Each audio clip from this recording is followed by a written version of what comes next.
Okay, guys, this week I want to talk about two really interesting themes. One is an article I'm working on called Don't Blame the Workers. And then I want to talk a little bit about the CHRO role because we've gotten a lot of feedback on the research that we're embarking on for heads of HR. So there has been a theme for the last month, starting in the federal government, proliferating through many other companies, including Jamie Dimon at JP Morgan Chase, Meta, Amazon, Workday, Salesforce, other companies that we're going to lay off the low performers.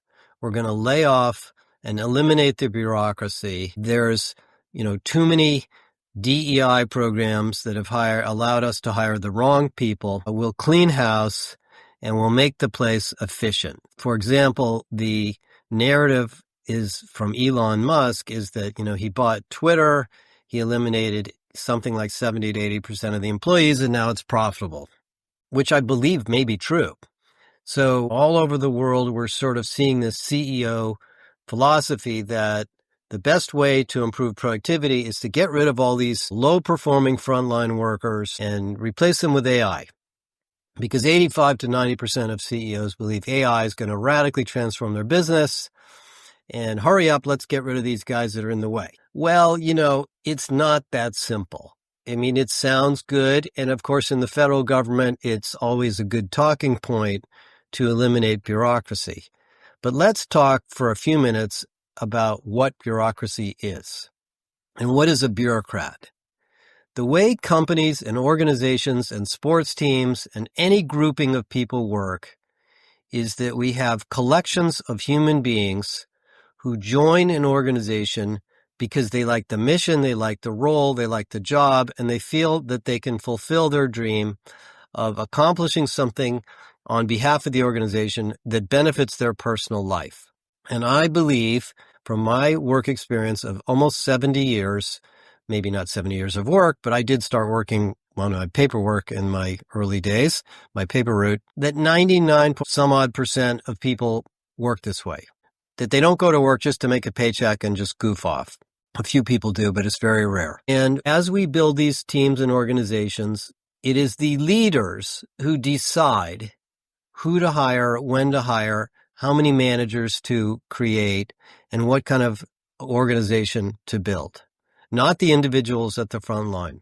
And so when you look at a company that appears to be unproductive, their products are late, their strategy is behind, they're losing market share, their customer service is poor. Problems like what happened at Boeing, problems that have happened at Nike, problems that have happened at Starbucks, problems that have happened at other companies. These are great, great companies, right? You can't blame the frontline workers for what's going on. They are doing the best they can. And that goes for the federal government too. I'm not saying there aren't probably some federal workers that are, sitting around drinking coffee a lot. But the vast majority of the federal workers that I encounter, whether it be the TSA or the other occasional situations I have where I need to deal with the federal government, they all want to do the right thing, but they're working in a system that is holding them back. So what is generally unfair, and I think incorrect, is that when you make statements or you conceptualize that we're going to get rid of or clean out, quote unquote, the underperformers, that our company's going to perform better, that usually isn't the problem. Usually the problem is middle management, misalignment, too much hiring, not enough internal mobility, lack of alignment with the culture, and so forth. Now, the Elon Musk style of management, which I'm sure many, many books are going to be written on this, going back to Twitter, was we don't have time to redesign the organization. We don't have time to think this through. Let's get rid of 80% of the people and start from scratch. And it worked for him. If you look at Twitter, from what I can pick up, he did succeed in eliminating 70 to 80% of the original workforce, and the company's profitable, and it's almost valued for what he paid for it, according to the latest research or news. So that was a company that had become very bureaucratic, very inefficient, and very misaligned. And I don't know the leadership at Twitter. I don't know how it became that way, but you can't blame the individuals for that. you have to blame the management and the leadership. The problem CEOs have, and CHROs are part of this, is that depending on your work experience and your nature as a business leader, you may or may not understand these dynamics of building talent density. I'm convinced, and we're going to write this up this year, and we're going to do a lot of research on this, that the model of success in the business world, and by the way, in athletics, in sports, in NASCAR teams, in Formula One teams, in racing teams, is density. Getting the smallest number of high performers into the company and aligning them on the critical mission areas of the company, and not delegating hiring to low-level or mid-level managers to hire as they see fit. Not that managers aren't capable of making good decisions, but as the world transforms quickly towards AI, mid-level managers don't know necessarily in their functional areas what the opportunities are for productivity improvement, so they will actually work against it by hiring more people. And that's not because they're ill-intended, it's because they don't know. Every job in business is becoming more multidimensional and multifaceted, thanks to AI. The routine work of a call center agent, the routine work of a nurse, the routine work of a salesperson, the routine work of a marketing manager is getting automated. Not completely, but pieces of it are. And so now the job of that person is not just to do that thing and to make that system work correctly, but to understand the relationship between that thing they were doing and the adjacent parts of the business with them. I think of companies as chains of activities, or tasks, they're often called, but I don't like the word task. Chains of activities that build value along the chain. If you're a software company, you come up with a concept, you build a prototype, you do betas, you demonstrate value, you roll it out to customers, you launch it, you market it, you sell it, and then you continue to build new features to add more and more and more value to customers. If you're a retailer, you do the same thing in your retail and your distribution and your locations of your stores.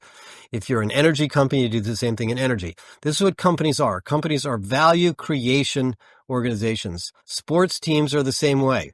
They're constantly trying to reorganize, reskill, strategize what they're trying to do to succeed as the game changes, as the competition changes. This is why business is so great, to be honest, is because of this constant reinvention. And when you're sitting at the top or in the management or leadership level, and you see things that aren't working well, you need to blame yourself first.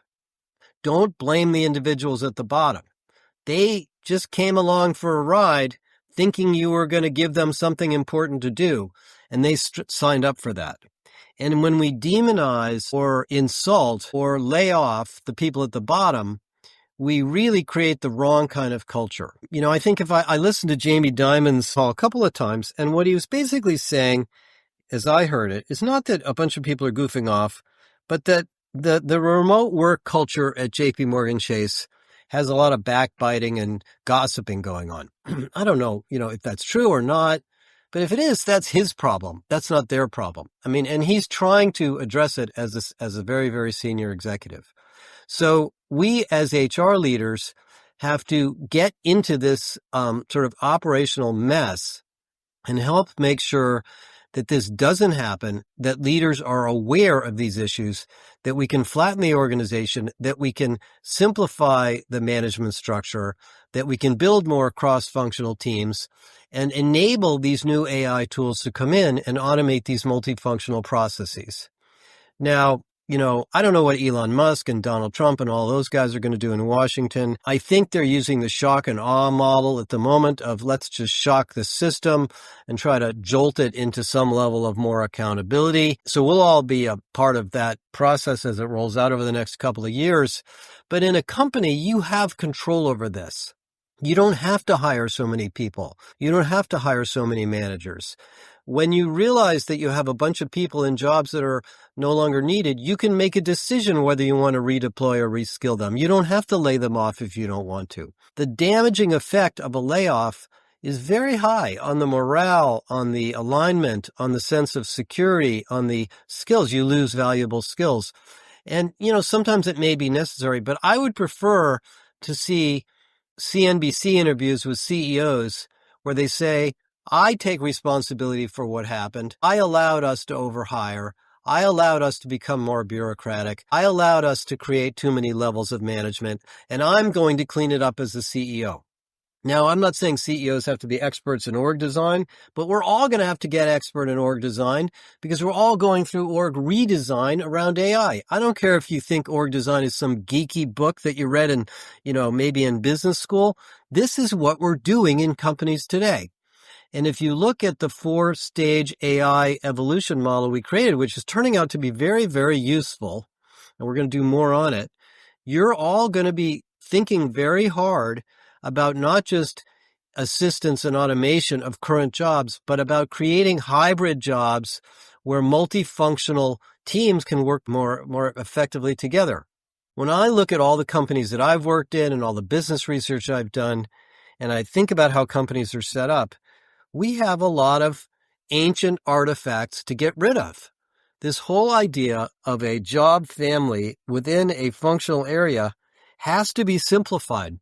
These job families, these business unit groups, these geographic groups, if they're not wholly contained, value-creating teams, they're not adding value. They're getting in the way. And that means that we have to build a more cross-functional business process of thinking about our companies operate. AI is going to enable us to do that. And I'm going to spend a lot of time working on this. Now, that leads me to, and I know there's much more to come on this, and you guys got to get your hands on Galileo. This is all in there. You can ask Galileo all these questions. It understands all these topics. And that is CHROs. Now, we talked a lot about the CHRO Insights program the last couple of weeks, and I've had, a lot of CHROs to talk to in the last few weeks, and this is continuing. So I'm going to give you kind of the latest here. By the way, this is an ongoing research program. If you are a CHRO, take the benchmarking survey, or if you're a senior HR leader, take the benchmarking survey. Take a look at the report, which is the first stage of this. Kathy and I are doing a webinar in a couple of weeks. You can come to the webinar and learn more. But let me just tell you the big story here. I think if you think about the history of this functional role we're in of HR, and I was born in 1956, so I haven't been around that long, but I've been around pretty long. It was the personnel department. It did report to the CFO. It was an operational team or person who dealt with hiring, pay, regulatory compliance, recruiting, development, training, onboarding, and then all the employee relations issues of harassment, performance management, scoring ratings, force rankings, and so forth.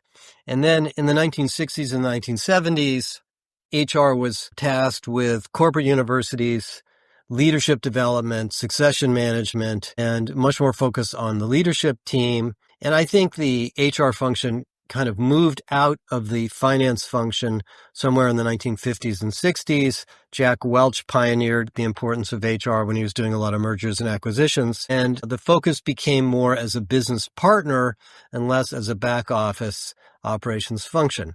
And this has been going on for, 4 or 5 decades. And so this idea of human resources, by the way, the word resources is a terrible word. We're kind of stuck with it because humans are actually appreciating assets. They're more than resources. They're not like a pencil that you kind of wear out. They're much, much different than that. But anyway, we're stuck with that word. And so the things that HR people do have changed a lot, significantly, very, very significantly. None of the original stuff went away, but a lot of it did get automated. So HR technology deals with payroll and taxes and can manage hiring much, much more quickly, can do onboarding, all sorts of things like that, IT procurement and so forth. But we now deal with complex recruiting issues, employee well-being, very, very complex benefits programs that companies have been asked to provide, very complex regulations. The new DEI thing coming out from Washington is just one example of many, many things, data security issues, the issues of employee sentiment, retention, data analytics, managing this complex infrastructure of tools we have in HR, and then still thinking about leadership, strategy, organization design, productivity, and of course, the role of AI. And I would venture to say, and this is based on our research, I'm not just pontificating here, that a job that was very attractive to a non-business person who may have grown up with a background in training or education or political science or psychology is now a business job. And so, and I'm talking about the CHRO now, not every job in HR. And so the CHRO of the future, the CHRO capability model that we're working on, we haven't finished it yet, we're working on it, is not just about running HR. Running HR is actually sort of a small part of the job of the CHRO. It is an important part. It's a pivotal part. No question about that. Running HR and all of its intricacies and evolving it and turning it into a systemic function is a big, big deal. But there's another big job of the CHRO, and that is to help the CEO and the rest of the company build the operating model of the future. We have 3 clients who we're working on right now where the CEO and the CHRO came to us and said, we'd like you guys to help us transform HR and let's figure out how to do systemic HR. But we have another problem, and that is that the organization itself is set up in a way that's unproductive in various metrics. And we need your advice and counsel on how to simplify things, build more cross-functional teams, and enable AI to facilitate better growth and productivity in the company. And they're asking us for help because our group of people here happens to know a lot about the people issues and the management and culture and developmental issues that happen in the HR function. Well, that is, to me, an example of why the CHRO job has changed. If you've been in HR and running various parts of HR and experiencing the intricacies of HR and tools for a decade, say, or maybe 2 decades, you don't just know a lot about HR. You know a lot about what a high-performing team, organization, and company looks like. And you should be able to sit back and work with the management team and give them perspective on things that might prevent them getting into the problems of Southwest Airlines, Nike, Boeing, Intel, or others that have fallen behind. And that's a different job. And I think many of the CHROs I talk to that are really smart and very business oriented are actually becoming COOs. Now, the COO title is often a financial operations title. Most of the COOs that I've met over the years are actually sort of numbers people. And they're the ones that are looking at all the financial metrics and finding holes in the system to try to plug them. But there are others, the CHRO of Telstra, the CHRO of Standard Charter, the CHRO of Spotify, and others that I've met, where the CHRO is working in partnership with the leadership team to help the operations of the company improve. Now, this is an aspirational direction for those of you who are HR leaders. A lot of you have never thought about this. You've never done this. We're going to give you some examples of this and try to help you think it through. And not all companies are ready for this. But I think in this world of rapid transformation driven by AI and other issues and simplification of job architectures, changing in the nature of work, and building more cross-functional productivity within our organizations, you have got to be a central part of this. You can't just wait for someone else to make these decisions and say, okay, well, now that you've decided, let me help you do the HR stuff around it. I don't think that's the job of the CHRO of the future. Now, based on the research we've done so far, there are at least 30 to 40,000 CHROs out there, a lot. And some of them are in small and growing companies, and some of them are big and, fantastic companies, and some of them are old companies, and some of them are new companies, and there's CHROs in nonprofits, and there's CHROs in the military, and different organizational types. So not everybody is going to be given this opportunity. But I think for those of you that aspire to be in more leadership roles, this is where it's going. Okay. So we have just some unbelievable things coming out over the next few months to help you with this. I will finish this article on Don't Blame the Workers. I think in some sense it's a philosophical conversation to have as much as it is a real operational conversation to have. And when you do look around a company and you do see bureaucracy and you do see too many people and you see slow decision making as a leader. You need to think about it as your problem, is that you have to find a way to inject simplicity and rigor into the company so that everybody else can add more value. They're not deliberately being bureaucratic. They're simply stuck in a system that somehow created itself for lack of care. And so that's really my message there. I'm going to be at the HR Tech Conference in Amsterdam the week after next. I'm going to be in a lot of these other events around the world. Get hold of me if you'd like to discuss any of these issues personally. Reach out to us and get your hands on Galileo. There's so much more stuff coming in Galileo. I can't even begin to tell you the things that are going to be coming over the next couple of months. And for each of you, I look forward to talking to you over the year and spending more time together on these really interesting, important issues in the world of business, the world of work, and the world of HR. Thank you.